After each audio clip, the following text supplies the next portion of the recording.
there were certain shows, Speedgrapher and Gantz in particular, that both directors were like, you know what? There are certain actors here that I'm not even going to ask to audition. I think it would offend them. Yeah. I think it is not what they can do. We need people that are not going to be afraid of this material. And I think if a director is very sensitive to their actors, and in my opinion, that's being a good director, Yes. I think that you're not going to get called on to do, in terms of voice work, I think you're not going to get called on too often to do stuff that's you're uncomfortable with. very, very uncomfortable with. I agree. A great thing that also happened on that show on Speedgrapher, Aaron Dismuke, who most of y'all know as Alphonse Elric, was cast. Okay, he's taller now. Y'all will like him even more. He was playing my brother's character as a child, and some really not so childish things were going on screen. And Aaron's such a good kid. He saw like a moment of the scene, and he said, Bevins, can I do this with the monitor turned off? I don't think my mom and dad want me to look at this. and he's a good kid. And Bevins turned the monitors off, and they did it strictly by clicks and beeps. And He did the entire thing blind. blind, yeah, he couldn't see what was going on in the scene. So like Bevins, Bevins would think of something else for him as a reference, but yeah, he's a good kid. He's a fun. Yeah. There's a show I'm working on right now, Kudokami, directed by Mike Tanner Nicholas, and we're doing it at the same time as the Japanese are, so we can't preview any future episodes, so you don't really know what's coming up. And right off the bat, a guy was cast in New York to play one of the roles, and he used to be a youth minister or something, I'm not sure, but he was definitely involved in the church. And he was recording his character, and about 4 episodes in, and these have already gone to air, they're already airing. About 4 episodes in, his character started to turn a little dark, you know, and there were some scenes that were kind of questionable. And it wasn't anything too bad, but he watched it and he's like, I'm sorry, I can't keep doing this character. And we didn't know going in that that's what it was going to turn out to be, but they had to replace him with Taliesin Jaffe, so it's pretty cool.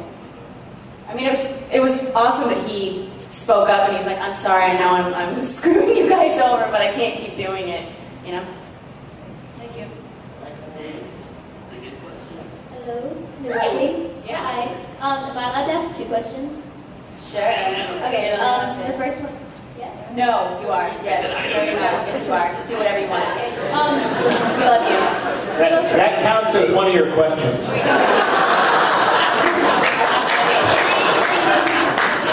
The first one's for Greg. I don't know if anybody's watched Big Wind Up or Woody. Love that show so much. But when I first heard the first episode in English, I was pretty surprised that you were doing the voice of Abe, because he's like, down here, oh, shut up, Mihashi, and stuff like that. And then you're Normally, everybody so, like, thought I would play Mihashi in that show. Yeah. So was that like funny to hear the Japanese and then go to the English and it was like higher pitched or anything? No, I was so excited to not play the spazzy little nerdy kid for once. and also the truth, Jamie's one of the opposing characters, but the guy that plays Mihashi, Sean Teague, has one of my favorite voices. He truly has a weird voice, and it's wonderful. But being that it is such a different voice, I almost never get to hear it because it's for very specific type roles. I think Sean is unbelievable in Wind Up, and the thing that I loved about doing that is because it was so low, it was so relaxing for me. I usually had my elbow up on the wall, and I was just leaned up against the wall recording, because it was like, you know, Mihashi, get over here. You know, it's just me like irritated. You know, and I liked not being the oh my god kid for once, being the guy that's like, hey, cut it out, kid, you're being a spaz. You know, like, I love that. But we hear the Japanese very often, and sometimes they sound a lot like us, and sometimes they don't. Since I don't speak Japanese, I try not to use that as a reference. I would like to give the same shot at that character that the Japanese did the first time, and make it a more believable character, and not try to necessarily sound like the Japanese person. Some of us do sound a lot alike, though. But that's just the breaks. But I'm so glad you saw Big Wind Up. Big Wind Up's my baseball show. It's awesome. Which is fun because I know nothing about baseball and I'm playing the catcher who knows everything. So I'm like just having to pretend I know what like an at bat is. I'm like, oh, that's his third at bat. I'm like, what's an at bat? In between everything. So it's awesome. I'm glad you like it. Yeah, I love it. Awesome. And the second one is for everybody. You don't have to answer really long. When you're doing a scene that's like really heavy on emotion, that's like either really sad or really angry, like how do you prepare yourself for that? Because some people, all of you are wicked good at being like, I'm so angry or I'm so sad. So how do you like get ready to do that? You know, you don't get a lot of time to prepare. Generally, and I'm sure, I mean, we all work in different zones of the country, but I think it's probably the same. You know, you walk in there, here's your script, get in the booth, go. And you don't have a lot of time to prepare. So, I mean, you know, people use different acting techniques because it's art, it's not math. You know, 2 plus 2, not always equal 4. Some emotions for some actors are much easier to tap into. Mm-hmm. I know a lot of actors have a real hard time tapping into anger or sorrow. But there, you know, you learn as an actor different techniques to be able to pull up as close to that emotion as possible. I'll say one thing though. I talked about this in my panel. If I have to do something that's very heavy sobbing, like I did with Speed Breath, we finished it, and because of the breathing I'm having to do, I nearly pass out. And I'm leaning against the booth, and the director's like, are you okay? I'm like, yeah, fine. Yeah.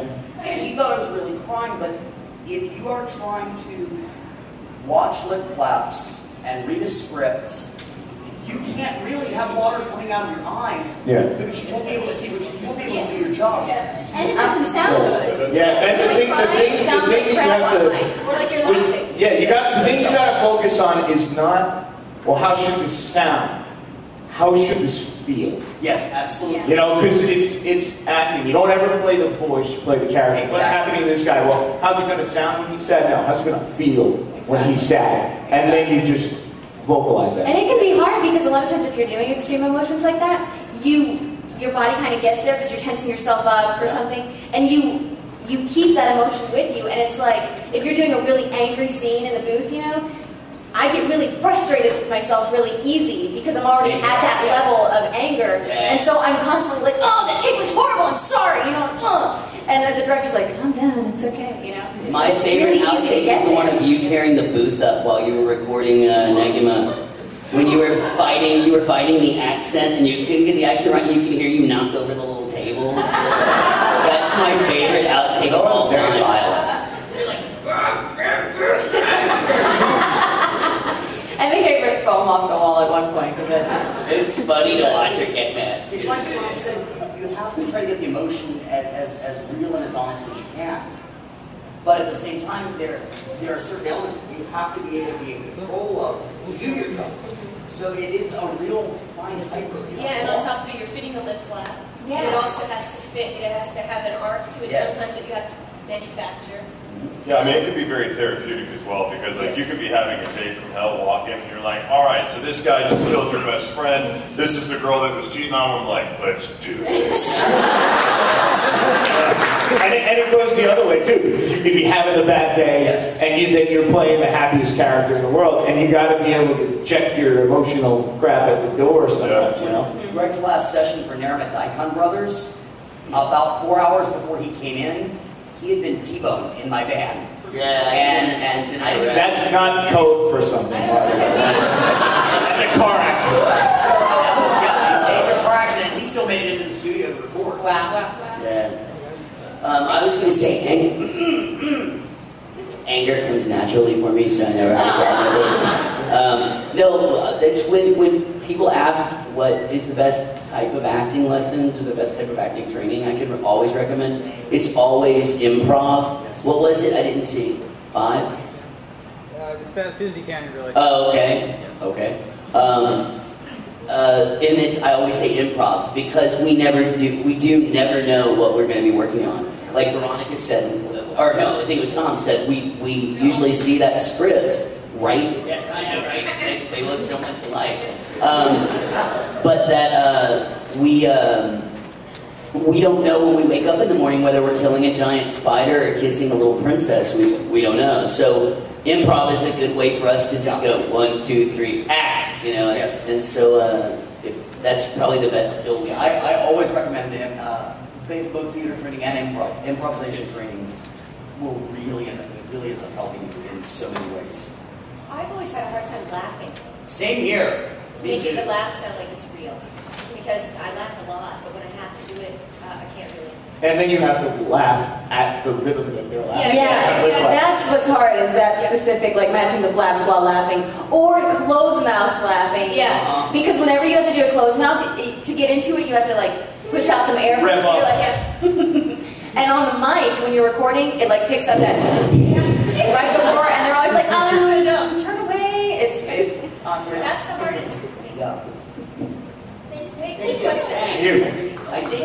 Was that it? Yeah, that's fine. Yeah, that's all the time we've got. Thank you so much.